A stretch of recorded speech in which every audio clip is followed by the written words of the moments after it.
Olá, senhoras e senhores. Estamos aqui para mais um capítulo do Criativo Cast com uma convidada super especial que vai falar um pouco de empreendedorismo, vai falar um pouco de marketing, vai falar um pouco do business da música. Ela veio de longe, veio lá de Orlando e vai falar um pouquinho da história dela e vai tentar dividir um pouco o conhecimento dela e inspirar um pouco das histórias que ela tem para contar para a gente. Então, eu vou ter que falar em inglês, a gente vai legendar aqui. Para quem estiver assistindo a gente em vídeo, para quem estiver em áudio, infelizmente não tem como a gente legendar. Então, vamos de inglês, que é a língua que ela fala. Então, estamos aqui com a Jack Otero. Ela trabalha na Full Sail hoje em Orlando, que é uma universidade de mídia e entretenimento. E ela tem um histórico muito bacana, porque antes ela começou a trabalhar na universidade, veio de gerenciamento de artistas, de turnês, de empreendedorismo e etc. e tal. So, welcome, Jackie. Thanks. Obrigada. Started in Portuguese. Thanks for being here. Thanks for sharing a little bit of your experience with us. It's a pleasure to have you here. Pleasure to be here. Thank you. Thank you. And let's start. Understand a little bit what you do. Sure. Why don't you share with us what you do now and what you've done in the past? Sure. Right now I'm the program director for Music Business and Entertainment Business bachelor's degree programs at Full Sail University, like you mentioned. I've been at Full Sail for 11 years. Started off in the music business department as a professor, mostly taught an entrepreneurship class, also taught some artist management and a few other subjects. Before that, I worked in artist management and music licensing. I used to have my own artist management company, and I also represented clients for licensing to film and television. And then once I sort of got more into education, I closed that business and I sort of reinvented it as a consulting business. So for the last 9-10 years, I've been taking on clients just on a consulting basis. So I still have a chance to work with artists, publishing companies, producers. I can kind of pick and choose the types of projects I want to work with. I only take about 2 to 3 clients a year, so it keeps it really fresh and interesting for me.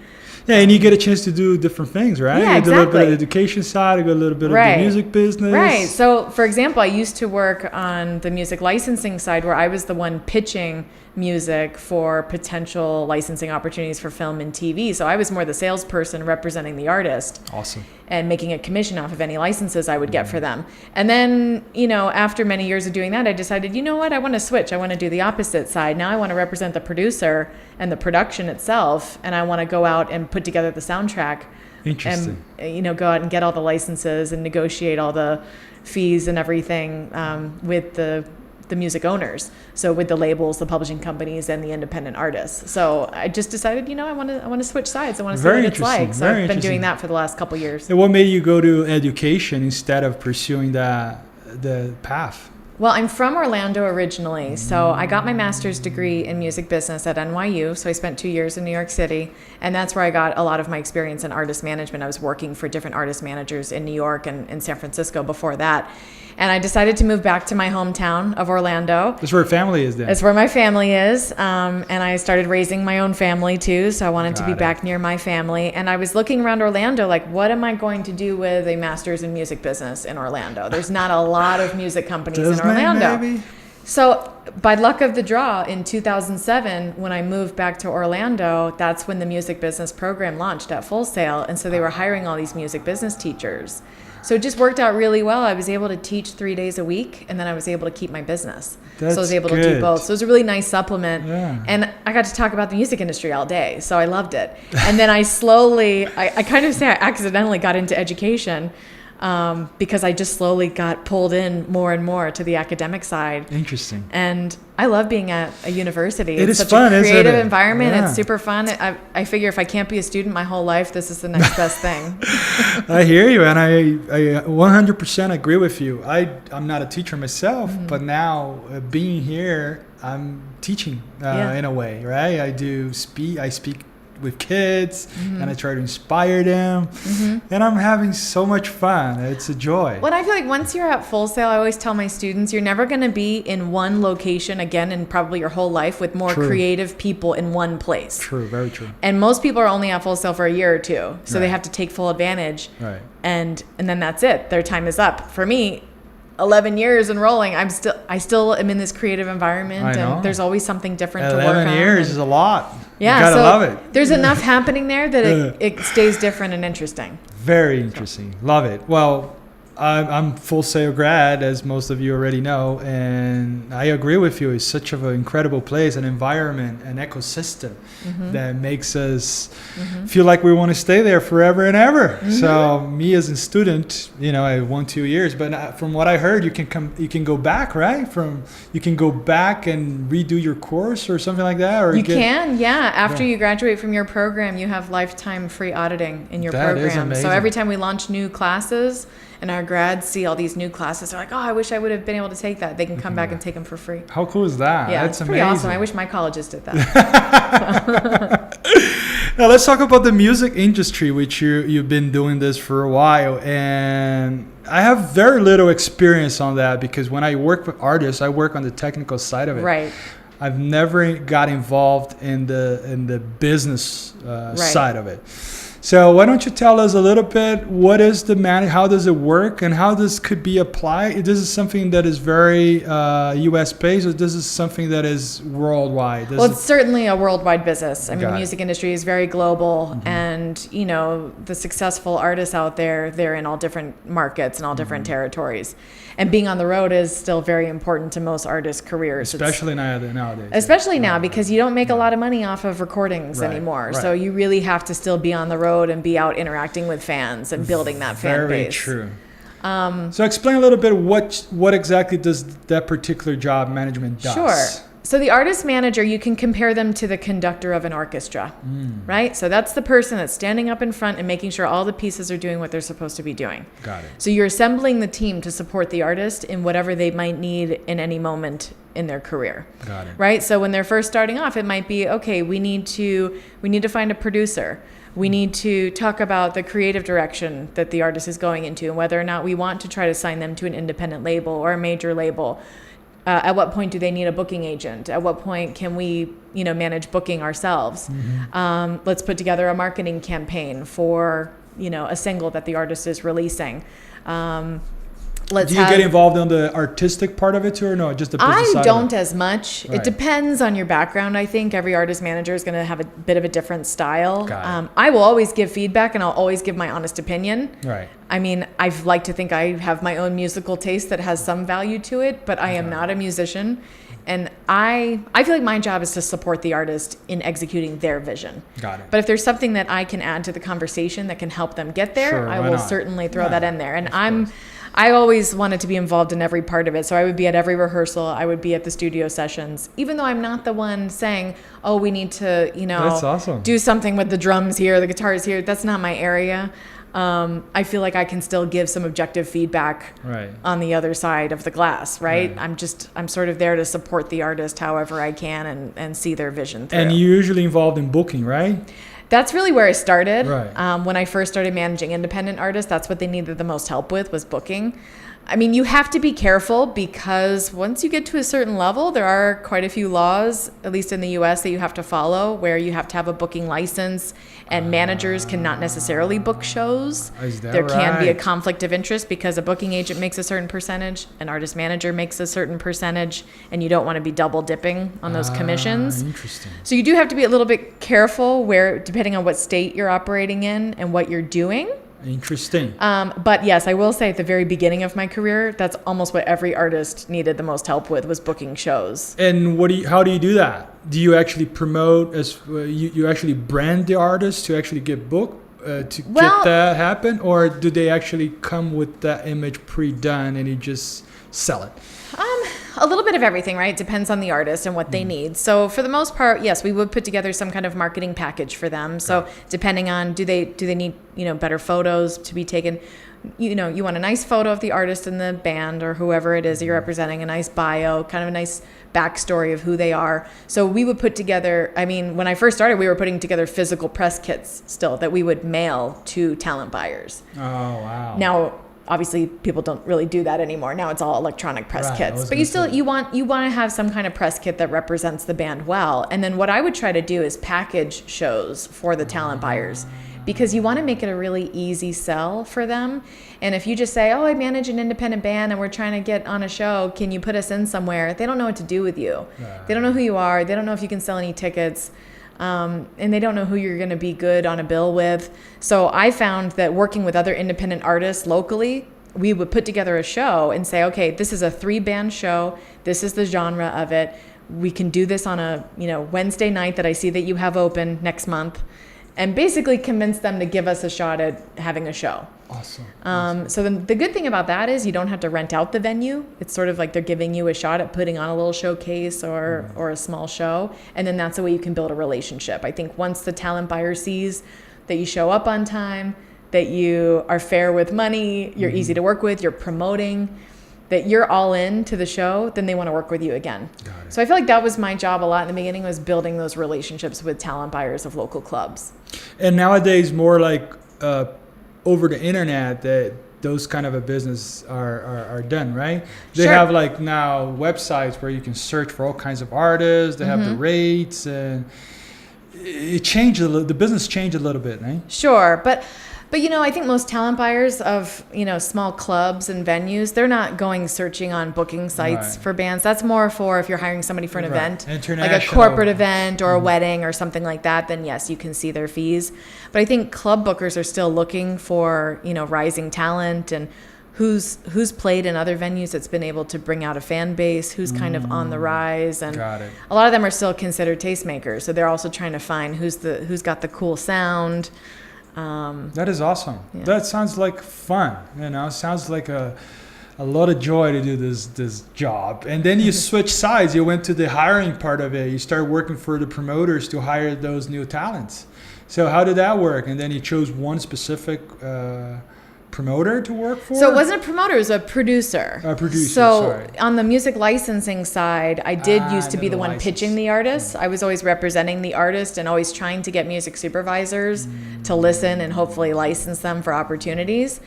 And that's a sales job. I mean, there's nothing easy about that. But what I did is I had a catalog of 15 artists of various genres, and I would be the point person. I kind of consider myself the matchmaker between the music supervisor and the catalog. So they would say, oh, I'm working on a film and it's set in this time frame, or we need this kind of music. Then I would go to my artist and see who had something that would be a good fit and then try to pitch that. And then so I was just trying to find a good match between the two and then take a commission if we went ahead and did the license. Awesome. So when I switched sides, I became the music supervisor. I became the one that had a budget from the film producer to put together the soundtrack.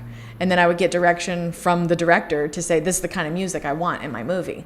But they would give me a list of major label artists, and they would say, these are all the types of music that I want, but then they would give me almost no budget to work with. So you had to kind of figure out... find something similar on the lower end. Exactly. So I did the soundtrack to a documentary film. It was an extreme sports documentary film. And it was a lot of like montages of these sports moves and everything. And so they needed a lot of music with a certain vibe, right? And the director was really set on one specific song that was a major label song. And you have to license from two different entities. You have to get the master recording license from the record label, but then you also have to get the synchronization license to use the composition from the publishing company. Here it works like that too. Yeah, so it's complicated, right? It's not just one phone call and you're done. You have to get it from both sides, right? So I would call the publishing company and they would say, well, sure, we'll license it to you, but you can't use it unless you get the master use, and Universal's never going to give it to you for that price. They're like, if they agree to give it to you, then come back and we'll give you ours. So then it was a matter of going to Universal Music that owned the master recording and trying to convince them to license a major label song to me, who's representing this little documentary film that nobody's ever heard of, right? So networking has a lot to do how you were successful in that, right? So you had to know people. Exactly. And I got nowhere for a while when I was first trying to license from Universal. And you know how I got in was through one of my music business grads from Full Sail. Awesome. I found them on LinkedIn and I saw, okay, she's working at Universal out in Los Angeles. And I contacted her. I said, listen, I've been trying to talk to the film and TV department for a while trying to get this license and I'm not getting any response. Nobody's talking to me. And she sort of brushed it off like, oh, I'm just an admin. Like, I don't have any power here, but I'll see what I can do. And she got me to the right person. I got the license. Awesome. And I tell her, it's like, you sometimes don't realize your own power, right, you know, but you can make the introduction. You can get me to an actual human, and then we can talk about it and make a deal. Awesome. Amazing. And the way we were able to do it was, I only had a small amount of money, but we were able to do what's called a step deal, where you set different milestones where if the film makes a certain amount of money, then you pay more for the license. So you pay a smaller amount up front, but then let's say the film ends up making, $500,000, or it ends up getting licensed to ESPN or Discovery Channel, or it gets picked up by a distributor. Let's say eventually it wins an Oscar. So you can set milestones where if the film reaches a certain amount of success, you pay more. They can get paid more on the back end. Excellent. So I was able to convince them to give it to me for an affordable price up front. The recording, and then you had to go back and then you have to go back to the publisher and say, okay, I got this for the master, and they have to have the same fee. They want to have an equal fee. It is. I didn't know that. So it's matched. So if you pay $1 here, you have to pay $1 there. Exactly. It's called Most Favored Nations. MFN is the industry term that we use. So basically, okay, if one side gets this, the other side is going to get this. You're not going to try to haggle on both sides. Now, I have a question for you. Maybe you know. Maybe you don't. You let me know. YouTube. How does it work if I want to sing I Can Get No from Rolling Stones or Satisfaction, whatever it's called? Right. I have to pay the publisher X amount of dollars to sing a Rolling Stones yes. So in that case, if you're on YouTube. So if you're singing it, then you're not using the master recording. Right. Right? You're just using the composition. Right. So technically, yes, anytime you're synchronizing a song that's owned by somebody else to a video, then you are supposed to get a synchronization license. But does that actually is true? Every single song on YouTube is paying actually the order? No. Okay, so YouTube also operates under the DMCA, the Digital Millennium Copyright Act, where they basically say we're not responsible for the content on our site because it's users who upload their own content. Got it. But what they've done is they worked out a deal where if the owner of the content finds that, somebody's using my composition here, they have options of what they do, what actions they take. They can either shut it down, so they have the right to take it down, right, or they can monetize it. So they can actually get in with YouTube and be a partner where if their songs are being used, they can get a cut of the revenue, the advertising revenue that YouTube is generating from that video. So let's see if I understand. I'm a singer, I'm singing Satisfaction, and I don't know Mick Jagger, so I didn't do any deal with him. Sure. And I just published. Right. That's what most people do. Yeah. Then I don't want to monetize. Let's say I just want to show my talent. Sure. Right.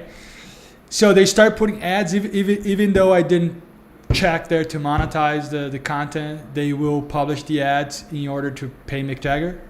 Well, it's up to the publishing company that owns that song if they choose to monetize it or if they choose to take it down. So it's either or. So either going to take down or they're going to monetize. There is no in between like, hey, Nelson, pay us $100 and you can use your song. You can do that too. So you could go directly to the publisher and negotiate that, and then the deal is done. So that's an option. Mm-hmm. That's interesting because I see a lot of that on YouTube. A lot of people singing somebody else's song, and the laws are not universal. So I'm always thinking, I wonder how does that work? Because U.S. has a law, Brazil has another law, right? Europe has another law, right? So how do they do that? So it's a very tricky business. Very tricky. With songwriting and with copyrights, there are performing rights organizations that are really in charge of collecting royalties for songwriters based on wherever their compositions are being played across the world.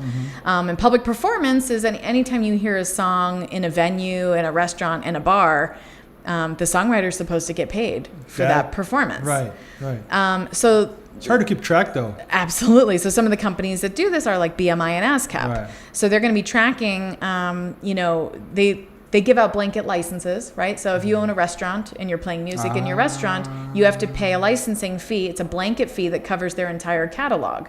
But so usually it's an annual fee. So every year you're going to have to pay BMI and ASCAP if you're playing their songs in your venue. And it doesn't matter how much you're playing. You just pay one fee and you either play one song on a million songs. It doesn't matter. Yes, you can play as much as you want. But usually it's based on the capacity of your venue. So how big is your venue? They don't give out their formula, but they will quote you And if any local venue is just playing music and they don't have a license, they can easily get a cease and desist or get involved in a lawsuit that they aren't properly licensed. Right. So these performing rights organizations, they have reciprocal agreements with other PROs across the whole world. So there's a separate collection entity in Brazil and in Australia and in the UK. So they all have reciprocal agreements with each other where they help each other collect their royalties in the different territories. They each take a cut and then they collect them and distribute them back to the home base of that songwriter. The reason why I ask you that is because I have a production company, and sometimes I get hired most of the times I get hired to do concerts, right? Sometimes they ask me, hey, can you just broadcast our show on YouTube? And I always do. Technically speaking, for me, it's very easy. It's a button that I have pressed and said upload. But I've never done it because I'm afraid that they're going to be, I don't know what they're going to be singing, first of all. So if I broadcast that live, I have no idea what kind of agreement I'm breaking in a sense, right? I don't know if that song is from Satisfaction from Rolling Stones. Right. And that guy for sure didn't pay the royalties to do that. Right. And I'm the production company. I'm just a guy. I'm not singing. I don't own the song. Right. Can I open that signal or not? Technically, the venue is the one that's typically responsible for having the correct licenses. Sometimes there is no venue. But sometimes we're doing a show in the middle of the streets. Like I did New Year's Eve for 2 million people in the middle of the city. There is no venue. There's a stage built in the middle of the street. And this is why music licensing is such a rabbit hole, because there are so many different scenarios. And technically, anytime a song is publicly performed or synchronized with video, the songwriter is supposed to get compensated for that. So I'm going to give you a recommendation because I used to work with a music attorney that was an expert in all of these items. Excellent. I'm used to working with the artist directly and working with film producers. So I deal with the contracts just to license one song for the film. Right. I don't get involved in usually all these other areas. So I'm going to give you recommendations. So Davy J is, she was a professor at Full Sail that I worked with for a long time. Right? And she's a music attorney, and she is, to me, she's the expert in this area. So she actually did a podcast fairly recently. It's on a podcast called Making It with Chris G. And he grills her on all these different licensing items. And I'm going to take a look at it. It's a really good podcast. And if she's available, we put her live here. Exactly. And we do a podcast. Exactly. I always say when we get too in the weeds with licensing, I'm like, this is where an attorney comes in. And I am not one. I'm trying to trick you with those questions. I know. They're great questions, though. So let's talk about how do you put together a company or a business based on the creative industry? So what I would recommend is to any creative person, work on your craft as the number one most important possible thing you could ever worry about. So many people now, because branding and marketing are such widely known terms now, and everybody thinks that they can be a marketing expert by going on social media and tweeting and posting and creating content, right? It's very accessible to us, right? It's not just about like getting a write-up in People magazine anymore. Now you can go and create your own campaign online. Right. But I think too many people try to get exposure way too quickly, and they don't worry so much about the quality of their craft. Got it. Right? So everybody's thinking like a mogul now. Everybody wants to have a successful business and make a lot of money. But I think first and foremost, you go back to your craft. You make that as amazing as it can possibly be before you even worry about monetizing and marketing it. I think people go to that too quickly. Got it. I hear a lot of aspiring musicians that their music it's not even ready. And they're already worrying about their brand and their content and all this. I'm like, no, go back to your vocals. Go back to your mix. Go back to your songwriting. Interesting. And, one thing that I've always kind of had in the back of my mind is I wanted to write a screenplay.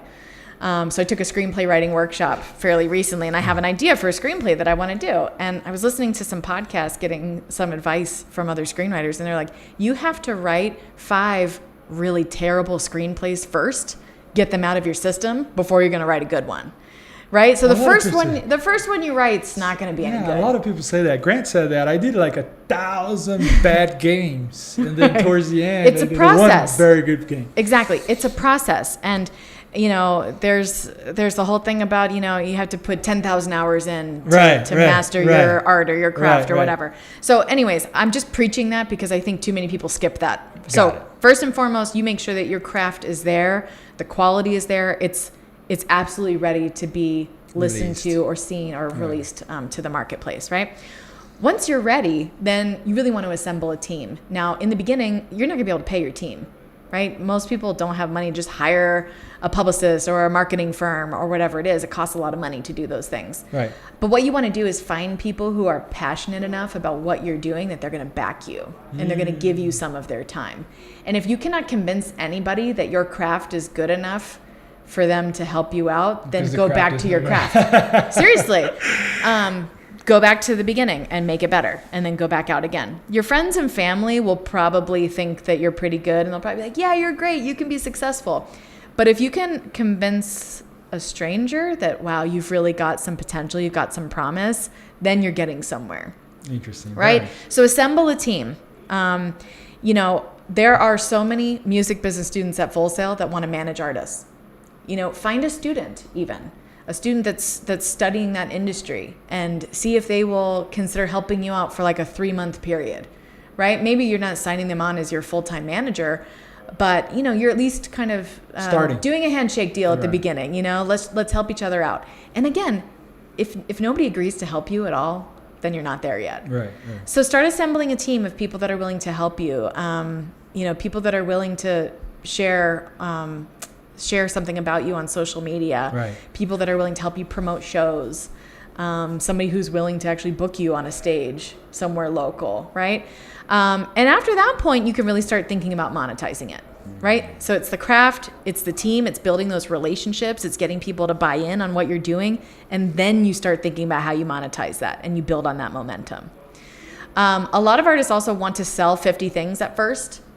It's like, become really good at selling one thing first. Start small. And I think that's true of any business. I see a lot of business plans that want to do everything for everyone.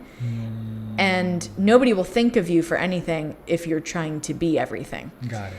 If you can really hone in on what is your niche, what is your special little place in the market that you can capitalize on, it's going to make you more memorable in the long run. So really think about what's going to make you different from everybody who's out there. Where can you carve out that little audience that really is so excited to hear what you have to Nowadays, it's different to be unique in a way. It's hard to be unique because it's there's so many things out there, and it's... Well, the market, we were talking earlier about distribution now. Right. Distribution is so accessible to everybody. It's not hard. No. It used to be, you know, a couple decades ago, you had to get on a major label to get access to distribution, put your physical CDs in stores.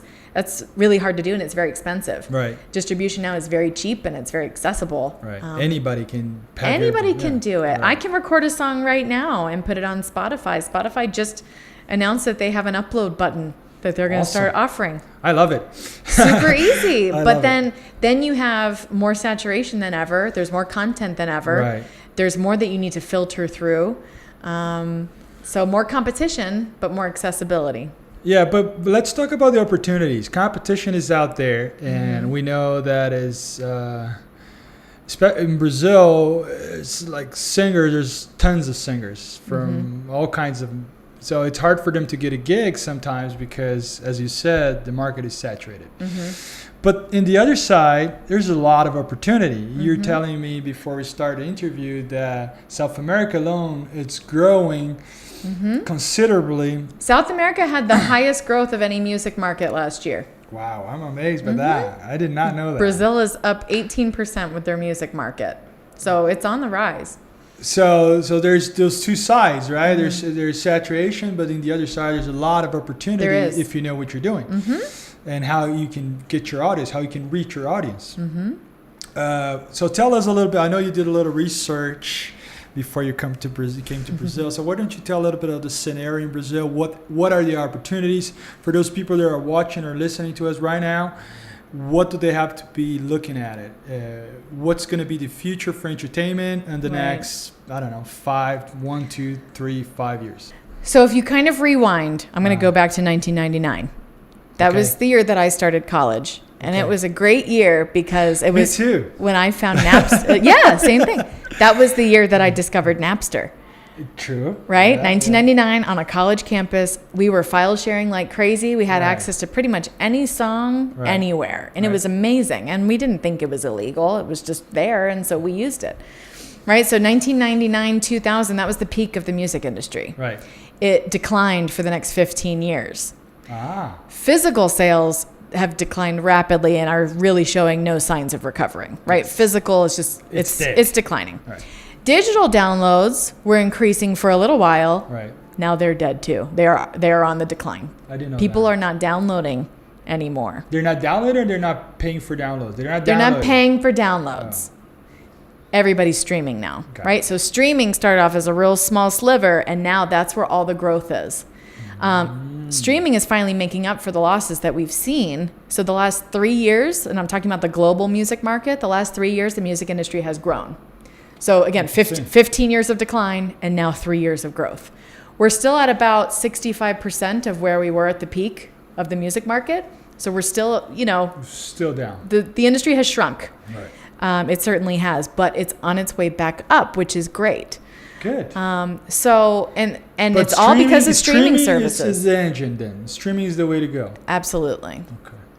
And that's where you're going to find your audience for the most part. Yes, there's still bands and artists that are going to find a local following, which I still think is great to do wherever you are, because money can be made on the road still. And so if you're the type of artist that has a great live show, you're going to be able to sustain a career a lot longer than people that just rely on recorded music.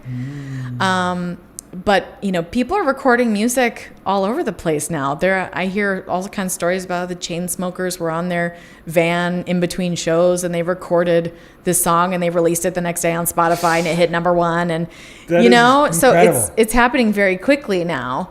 But you have to think of the artist brand as really being centered around the music, right? So it is centered around the recorded music. So not everybody's going to hear that artist live. Most people will hear about an artist through their recorded music. Right. So you think about that as the core of the brand. And then you have to branch out from there and say, well, how can we now leverage more revenue streams based on people loving that music, right? So that's why you see artists now who are involved in all different types of businesses. Right. Because it's not enough just to sustain a career based on recorded music anymore. Right. Yes, streaming is growing, but it's still nothing like Right. Yeah, exactly. It's not enough to make a full career for most people. So you've got to know how to expand. How do you do partnerships? How do you do collaborations? Collaboration is a big part of it, right? Absolutely. Yeah.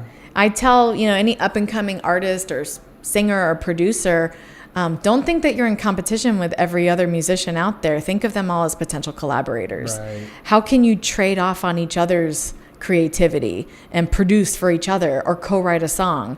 Or let's say one artist lives in a city, an hour or two away from you. Maybe you can open for them in their hometown, and then they can come to your hometown and they can open for you. You can trade shows.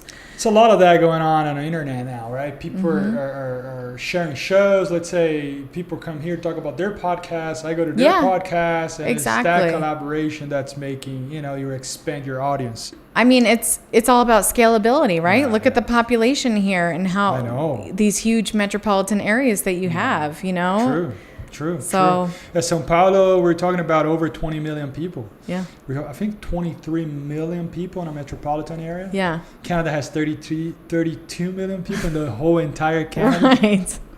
So basically, we're in a city of a country.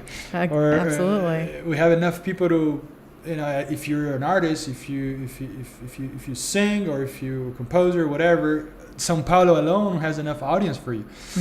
To do what you mentioned initially is, perfect your craft, make sure you're the best out of it, because São Paulo alone, it's enough for you to show your art, and maybe sing, maybe draw, do whatever you do. And then you start in São Paulo, then you grow São Paulo state, and then you go to the entire Brazil and eventually the planet. Absolutely. I mean, I tell people when they're first starting off, don't be too good to take a show anywhere, right? What's happening at your local farmer's market? Right. Is there a musician there? Pitch yourself to be music for an event, because it's just about exposure at the beginning. Right. Don't even worry about the money at first. Just worry about the craft, and worry about trying to get some exposure, trying to get some people to hear you. True. 100%. That's the hardest part, you 100%. Know? Not only on music, I guess everything, right? If you're a 3D artist, right, get your work out there, you know, start. And if you're a photographer, you know, ask someone to expose your photo somewhere. Right. It's all about the exposure. There's a guy from America, I forgot his name now, that was telling how you got to put a lot of content on social media, but at the same time, you got to put good work on it. No, it doesn't matter if you have like 1 million content; they're all bad. And if you have something very, very, very good, but you only publish once every month, so you need to have that combination. Don't overthink. Don't try to be the best music ever published. At the same time, you have to have a balance of quantity and quality. Right. Publish enough so people don't forget about you. They're constantly looking at your face, your comments, your content. Right. At the same time, make sure the content is good enough. Otherwise, it can burn you faster. Right. Then it can make you a good thing, right? Right. I've also seen people kind of recover very quickly from that too. So you release a single as an experiment, it doesn't work, okay, on to the next one. Right. So the life cycle is shorter. So people don't necessarily remember your failures as much as you do. True. You know? So if you release a song and it doesn't hit and nobody really gets it and somebody slams it on social media and it's okay, you move on, you go to the next thing, you release something else next month. Do you agree that don't overthink, just do it? You want to get enough feedback where you know you're on the right track, right? So it's not going to help you to just be releasing terrible music constantly. Right. But I mean, once you're at a place where you're really experimenting and you're being really creative with your craft and you're at a place where you're producing high quality, yeah, at some point you have to decide, you got to throw it out there, right? And because and you don't have to wait every 2 years to release music now. You can release a single every week. You can write a new song every day, you know, and you keep working on it until the best ones start to kind of rise to the top. Yeah, but I have that sense of perfectionism. Right. And that can be paralyzing. That is awful in a way, that it's never good enough to release. Right. It's never ready. It's never done. Right. It's never good enough. And that's a lot of artists get in their heads about that. I think that's why you really do need to build a little bit of a team around you that can give you objective feedback. Good. I think that's important. And if they're the ones telling you this isn't ready yet, then yes, then they're right. Them. You know, keep working on it. But if they say go for it, let's just see what happens. You gotta sometimes let go. Let go. Yeah, I agree with you, and I'm actually teaching myself to do that.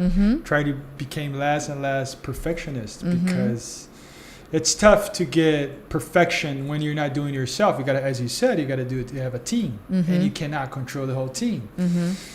So you gotta, in a way, trust them. Whatever duty you need to trust them. And sometimes it's not as perfect as you wish it was. But and the other thing is, you have to keep in mind, all entertainment is subjective.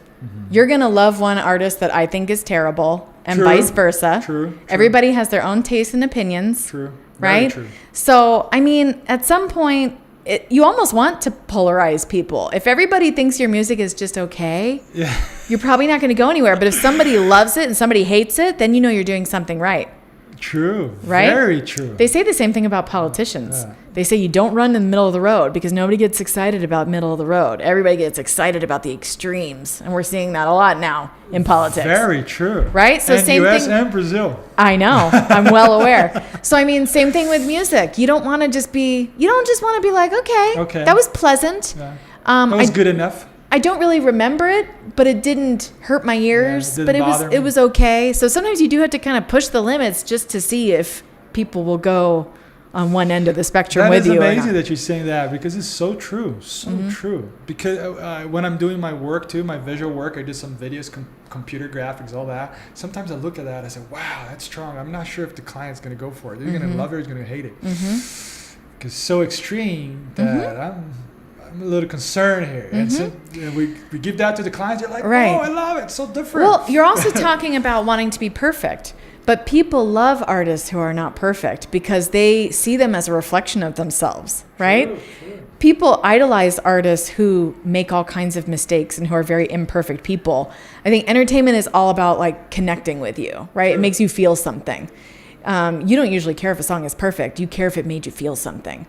Like if you listen to a song and it gives you goosebumps, like, or it makes you want to cry, or it makes you want to dance, or it just makes you feel something. It worked. Then there you go. It worked. And it may not have been perfect. Right. You know, I love songs where the vocals kind of get all messy and crazy, or, you know, there's some obvious mistake, but it just kind of, it makes it into that piece of art. And that's why people relate to people, right? Yes, exactly. So in a way that what you're saying is, don't try to put a company in a way that doesn't have any human relationship. So when people go out there, go to the social media, put their face on and speak to the camera, that's pretty good attention. Right. And social media now is all about authenticity. People know when they're being marketed to now. True. People can recognize advertisements from a mile away. They can tell when somebody's doing a sponsored ad on social media, right? And they can tell when people are just being authentic. So that's the most effective social media campaign, is when you can just put yourself out there as an artist and be yourself and connect with people. That's, I think, what resonates with people and makes them remember you. But whoever's putting the effort on a daily basis, hours and hours of practicing, it's going to eventually overcome that person that has the natural talent in a way. Persistence almost always wins over talent. There you go. That's a beautiful way to say it. So be persistent, be the best as you can. And I think Full Sail teaches a little bit of that, right? I mean, there's the essence of Full Sail has a lot to do with that. Does Full Sail has any program to social media, producing content for social media? We do, yeah. We have quite a few degrees that have at least some aspect of that. We do have a digital marketing bachelor's and master's degree program that's offered online. Awesome. So that's certainly the most connected to that. But in the business school overall, entertainment business, music business, sports marketing and media, as well as the digital marketing program, we cover social media in all of those programs. Yeah. Back on my days, didn't have social media. Yep. When I went to Full Sail, no social media existed. And even the first social media platforms like Orkut, they're very like far away from what the new social media is right now. You know, people wasn't engaged to those kind of websites the way they are right now. So it changed the way we do business, right? It changed the way people get exposed. Right. People are making a living out of Instagram, right? They post their stuff, whatever they're selling, and they're overnight celebrity. You know, they can reach millions. You know, if you think about it, Facebook has 2.3 billion people connected to it. By, I think, 2040 something, 42, it's going to be over 8 billion people connected to it if we follow the same line. Right. Are there that many people on Earth? Yeah, what are we at now? It's going to be we don't have that people yet. Oh my goodness. But by 2042 we will.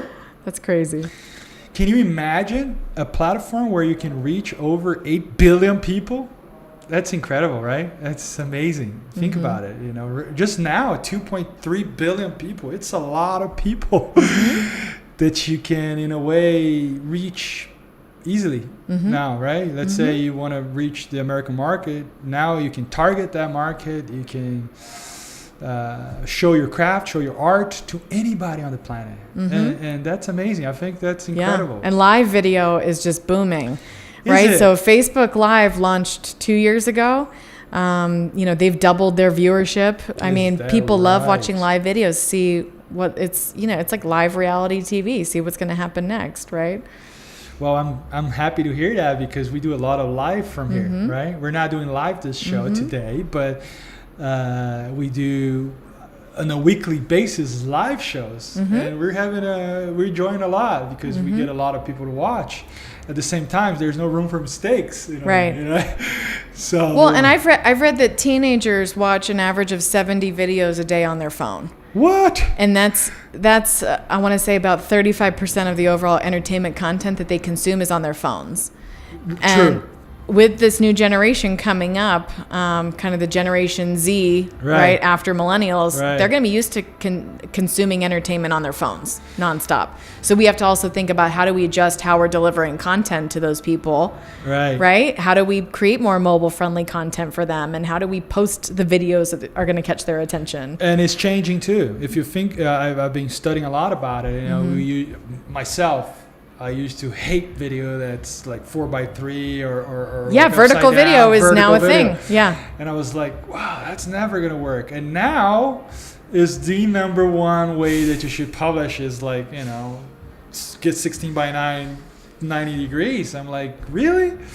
And not only that, you gotta put subtitles in everything you do, so people don't listen to it, just read it when they're scrolling through the video. Professionals everywhere are cringing, I'm sure. That's crazy how things are changing in a pace so fast that to keep up with that, you just gotta study, gotta be around people, you gotta be studying constantly.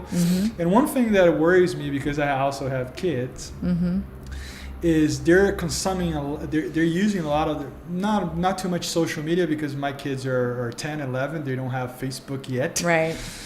But they do a lot of YouTube, and they're getting addicted to it. They do not watch TV anymore. TV for them is same with my kids. They just don't like it. So iPad, even Netflix is like, that was a couple years ago for them. Exactly. They don't even watch Netflix anymore. True. YouTube is the way to go for them. Short content. Usually as stupid as it can get for kids. The worse it is, more views they have. So imagine this. Imagine if we used this little case study of your kids and my kids to promote new music, right? So my daughter, who's 5, cannot get enough of slime videos. She'll watch people make slime for hours. So imagine if, as a new music artist that's trying to break into the scene, now I don't know if you're targeting kindergartners with your music, but imagine if you partnered up with one of these content creators on YouTube and you created, or you know, you had the backing tracks, you gave them permission to use your music on all their videos, right? Bingo. How many people are going to be listening to your music now? It's like the new radio station for kids. I know, and it's not only kids, adults too. I see grown kids on their phone. Sometimes they're not using their phone, but they're holding right here close to their face. I'm just as bad as my kids. We're all on our devices together. But I think we're already at the point of too much content. I think we're well beyond that point, right? There's too much TV for us to watch. There's way too many videos. I mean, there's too much music to ever listen to. We're beyond the point of ever being able to access a fraction of the content that we have available to us. But I think we're going to be reliant more on personalized curation of content. I was going to say that. Right? Curation. So whether it's an actual person that's a tastemaker that's curating content, or whether it's an algorithm that knows your habits, right? So that's why they get so hooked on YouTube, is because YouTube learns their habits and they know what to feed them for the next video so that they won't stop. It's just going to be a chain of videos that they're going to keep watching. So they know how to get us, right? So it's a matter, as an artist or a content creator, you know, you want to try to use that to your advantage. If you can create your own database of fans who are listening to your music. Now, Spotify allows you to do that now. They have Spotify for Artists on the back end. It basically gives you Google Analytics for Spotify. Tells you exactly where is your audience, what territory are they in. But you don't have access to the audience though, right? You don't have access to the audience yet. The audience belongs still to Spotify or whatever. You can't access the individual data yet, but you can see overall trends. And you can use that to make better decisions for your career. So if you're going to plan a tour, you can see what cities your music has been most popular, and you can, you know, develop your tour that way. Right. So we have to use all that data to our advantage as much as we possibly can. That's how your president got into office, because he knew how to do big data. They knew how to analyze that and punch that very well and target the right people. And I think he spent less than any other candidate on his marketing, but he had more powerful marketing than anyone. Very well done. Yeah, and social media is playing a very big part of this election here next Sunday. Yeah. So it's been a huge part of the election. I get to be here for your election. I don't know if I should be excited or not. Well, you're not going to vote, but you're going to see, for sure you're going to listen to a lot of noise. Right, exactly. Jack, thanks. I appreciated that talk. It was great. It was that sharing of information, Brazil, United States, it's very, very good for us to see that whatever we we do here is kind of in a global way. Everything you explain about licensing and reach and audience, it's the same in the US, it's the same in Brazil. It doesn't change. That's the cool thing about technology. We all have access to the same tools now. True. If you have a computer or a smartphone and you have the internet, we can all access these platforms. Very true. It's very powerful. True. Yeah. So it's a kind of a universal talk we had here. I hope most of you guys enjoyed. Thank you very much. I appreciate it. It was a pleasure to meet you, and I'll see you next time. Muito prazer. Obrigada. De nada. Até a próxima.